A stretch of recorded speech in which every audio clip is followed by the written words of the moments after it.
अस्सलाम वालेकुम सर जी, साढ़े वालों मैनू 8000 रुपया नवीं यार पहुँच गया है। अस्सलाम वालेकुम सर जी, मेरा नाम आपदा है, मैं बेवा वा। ताडे वालों भाई है, ताडे होए पैसे दिते हुए मैं बड़ियां जगह ते इस्तेमाल करनी आ।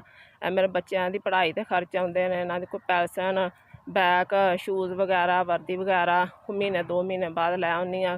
घर दे अखराजात पूरे कर लैनी वा। दरवाज़ा लक्कड़ दा सी, ओह टुटिया सी, ओह मैं मुरम्मत करवाया है। दीवार खराब हुई सी, ओह मैं करवानी है। भाई है, ताड़े पैसे मैं बड़ी जगह ते इस्तेमाल करनी वा। घर दा राशन पानी लै आउनी आ। 100 अखराजात ने जेह्ड़े मैं पूरे करनी। अल्लाह पाक ताड़ी तंदरुस्ती दे, सेहत दे, लम्मी जिंदगी दे, तुसी शाद बाद रवो।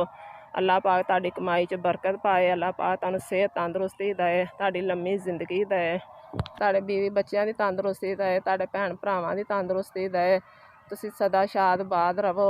अल्लाह पाक ताड़े भैनां भाइयां की तंदरुस्ती देवे। अल्लाह पाक ताड़े कारोबार च बरकत पाए। अल्लाह पाक ताड़े बच्चों की सेहत तंदरुस्ती दे, भी जे शाद बाद रवो। ताड़े पैसों नाल साडा बड़ा दिल खुश हुंदा है। साडे 100 अखराजात पूरे हुंदे ने। अल्लाह पाक ताड़ी सेहत दे, तंदरुस्ती दे,